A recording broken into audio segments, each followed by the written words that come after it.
Welcome. आज 21 वाले question को देखेंगे। इससे पहले 20 क्वेश्चंस को देख चुके हैं, आप ज़रूर देखिए उसे और आपको बहुत सारी चीज़ें समझ में आएगी। Question, the cat ran the room. Ran मतलब दौड़ी, रन का सेकंड वाला फॉर्म, ठीक है ना। जो बिल्ली है वो दौड़ी रूम में, किस प्रकार से? एक्रॉस लिखा हुआ। अब एक्रॉस का मतलब क्या होता है? From one side to the other side. मतलब जैसे ये ए और बी दो साइडें हैं, तो इस साइड से बिल्ली दौड़ी उस साइड, ठीक है ना। तो एक्रॉस का मतलब क्या होता है? एक ओर से दूसरी ओर। जब भी आपको बोलना है एक ओर से दूसरी ओर, तो आप एक्रॉस का यूज करोगे।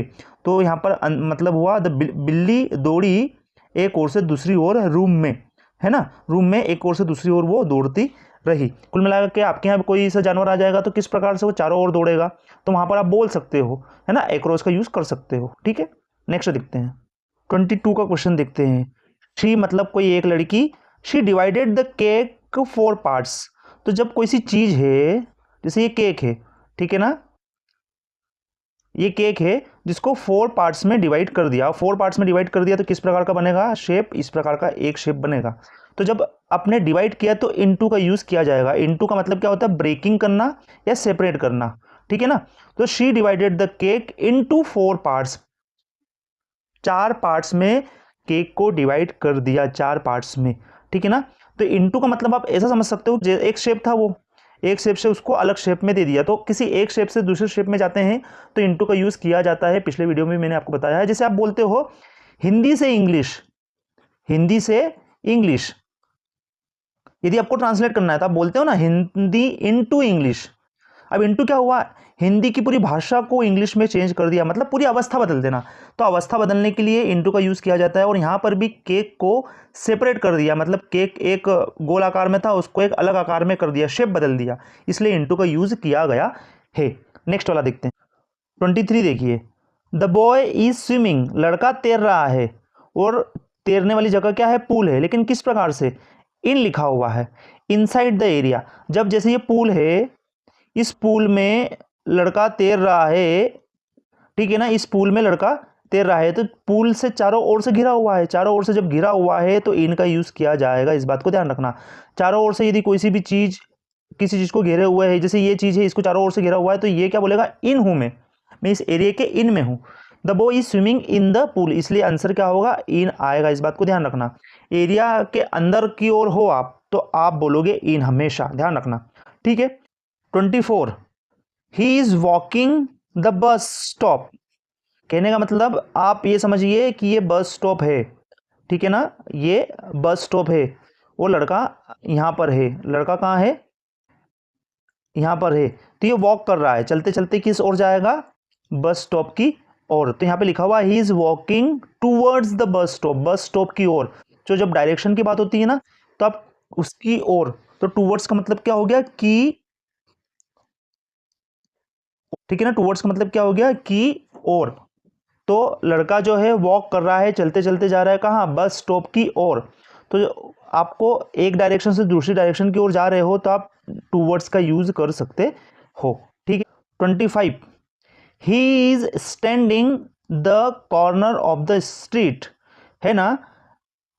एरिया में किसी कॉर्नर पर खड़ा हुआ है, तो मतलब कोई सा एरिया है, यहाँ पर किसी कॉर्नर पे वो खड़ा हुआ है। तो कॉर्नर मतलब स्पेसिफिक पॉइंट है। स्पेसिफिक पॉइंट जब भी होता है तो आप एड का यूज ही करते हो। स्पेसिफिक पॉइंट के लिए आप एड का ही यूज करोगे, इस बात को आपको ध्यान रखना है। जैसे आप समझिए कि इस एरिया में A B C D E और एफ मकान है।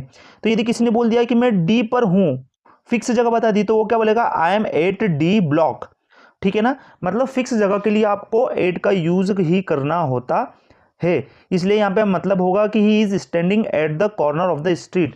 वह लड़का खड़ा हुआ है एक फिक्स कॉर्नर में स्ट्रीट पर, ठीक है ना, फिक्स कॉर्नर पे। इस बात को ध्यान रखना, इसलिए एट का यूज किया जाता है। नेक्स्ट वाला देखते हैं 26 देखते हैं। वी वॉकड द ब्रिज, मतलब यहाँ पर बहुत सारे लोग हैं, मतलब हम चले और ब्रिज पर चले। तो ओवर लिखा हुआ है, ओवर का मतलब क्या हो गया? एक्रॉस। एक्रॉस का मतलब जस्ट बताया था मैंने अभी अभी आपको, एक ओर से दूसरी ओर। तो एक ओर से दूसरी ओर टॉप सरफेस पर हम यदि चलते हैं तो उसको बोलेंगे ओवर। तो इसका हिंदी में मतलब क्या हुआ? We walked over the bridge, मतलब हम पुल के ऊपर चले, इसका हिंदी मतलब होगा, ठीक है ना, हम पुल के ऊपर चले। तो जैसे ये एक पुल है, ये एक पुल है, ठीक है ना, और इसके ऊपर हम चले तो we walked over the bridge, we walked over the bridge. इस बात को आपको ध्यान रखना है। आप इस प्रकार से बोल सकते हो कि हम ब्रिज के ऊपर से चले। तो ओवर का मतलब क्या होता है, हायर देन, हायर पोजीशन पर, ठीक है ना, किसी चीज के भी ऊपर होना तो हायर पोजीशन कहलाएगी, तो ओवर कहलाता है। ओवर के बहुत सारे मीनिंग होते हैं, सेपरेट वीडियो में हम समझेंगे, ठीक है। 27 देखते हैं। 27 the bird flu the trees. कुल मिला के आप ये समझिए कि ये बहुत सारे ट्रीज है, क्या है, बहुत सारे ट्रीज बने हुए हैं। तो यहां पर लिखा हुआ है अबोव, हायर मतलब ऊंचाई में तो है लेकिन टच नहीं कर रही है किसी भी चीज से। तो पक्षी क्या उड़े, यहाँ उड़े, फिर यहाँ उड़े, फिर यहाँ उड़े, तो वह हायर पोजीशन में हो और टच नहीं हो तो उसको हम बोलेंगे अबोव। इस बात को ध्यान रखना। यदि टच होता है तो हम ऑन बोलते हैं, लेकिन अबोव का मतलब क्या है कि जैसे ये डायरेक्शन है तो इस डायरेक्शन से इस डायरेक्शन की ओर उड़े या इस डायरेक्शन से इस डायरेक्शन की ओर उड़े, कहीं पर भी उड़े लेकिन टच नहीं किया, इसलिए अबोव का यूज किया गया है। और अबोव का मतलब क्या होता है, ऊपर, ऊपर की ओर उड़े लेकिन टच नहीं किया। The bird flu above the trees, पेड़ों के भी ऊपर उड़े वो लेकिन टच नहीं किया। जब चारों ओर उड़ते हैं पेड़ों के ऊपर से तो उसको अबोव बोला जाता है। अबोव का मतलब क्या हुआ, हायर मतलब ऊंचा होना लेकिन टच में नहीं होना। इस बात को ध्यान रखना, उसको हम बोलेंगे अबोव, ठीक है। नेक्स्ट देखते हैं 28 I put the letter the envelope. मतलब आप समझिए कि ये एक लिफाफा है, ठीक है ना, और ये एक लेटर है। तो इसने क्या बोला कि मैंने लेटर को डाला एनवेलप में, तो एनवेलप ये है, एनवेलप, एनवेलप ये है और ये लेटर है, ठीक है ना। तो लेटर को एनवेलप में डाला, पहले लेटर बाहर था, बाद में लेटर एनवेलप के अंदर चले गया, लिफाफे के अंदर चले गया। तो लेटर पहले बाहर था, फिर बाद में लिफाफे के अंदर चले गया। तो पहले लेटर जो बाहर था वो फिर अंदर गया तो उसकी अवस्था चेंज हो गई। तो अवस्था चेंज होने के लिए आप इनटू का यूज करते हैं, कई बार हमने देखा है इसको, ठीक है ना।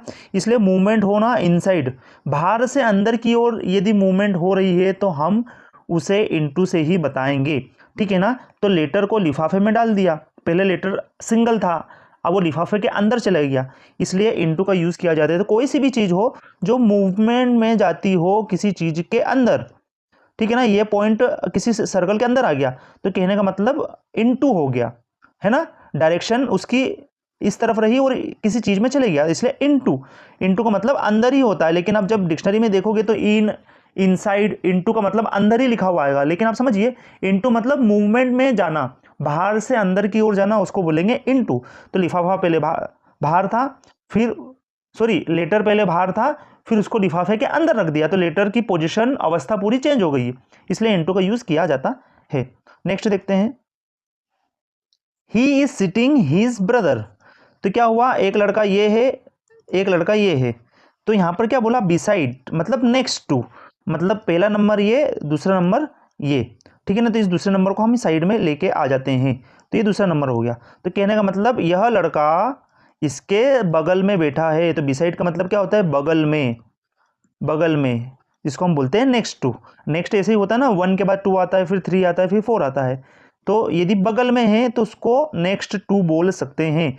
तो जो लड़का है वो बैठा है उसके भाई के बगल में, हिंदी मीनिंग ये हुआ। तो पहले नंबर पे लड़का है, दूसरे नंबर में उसका भाई है और दोनों एक दूसरे के बगल में है। तो जब आपको बोलना है एक दूसरे के बगल में तो आप बिसाइड का यूज करोगे, ठीक है ना। नेक्स्ट देखते हैं 30 वाला, लास्ट क्वेश्चन है। यदि आप नए हो तो जरूर चैनल को सब्सक्राइब कीजिए, लाइक कीजिए, शेयर कीजिए। देखते हैं, ही इज पॉपुलर, जो लड़का है वो पॉपुलर है। हिज फ्रेंड्स मतलब क्या हुआ कि बहुत सारे फ्रेंड्स है, जिसमें ये है पॉपुलर मतलब फेमस है, ठीक है ना। तो अमंग का मतलब क्या होता है, बीच में, लेकिन किसके बीच में, मतलब समझिए आपकी 1 से लेकर 10 तक की गिनती के बीच में, मतलब 10 लोगों के बीच में वो फेमस है, ठीक है ना। बिटवीन का यूज भी होता है लेकिन बिटवीन में सिर्फ 2 लोगों की बात होती है, इसलिए बिटवीन। अमंग में 1 से अधिक मतलब 2 से भी अधिक लोगों की बात होती है। तो लड़का पॉपुलर है उसके फ्रेंड्स में, तो फ्रेंड्स समझ लीजिए 5 फ्रेंड्स है, तो 5 फ्रेंड्स के बीच में पॉपुलर है, इसलिए अमंग का यूज किया। अमंग का मतलब क्या होता है, ग्रुप के अंदर और ग्रुप कम से कम 5 से लेकर 50 लोगों तक या 100 लोग भी बोल सकते हैं, लेकिन कम से कम 2 से ज़्यादा होना चाहिए, तभी तो उसको ग्रुप कह लेंगे। इसलिए अमंग का यूज़ किया गया है। अमंग का मतलब भी बीच में होता है, बिटवीन का मतलब भी बीच में होता है, लेकिन बिटवीन का मतलब सिर्फ 2 लोगों की बात होती है, और अमंग का मतलब ये होता है कि किसी एक को बहुत सारे लोगों के बीच में रखा गया है। ठीक है, तो हमने 30 तक क्वेश्चन किए। मिलते हैं नेक्स्ट वीडियो में और भी क्वेश्चंस के साथ में, प्रीपोजिशंस के। Bye for now.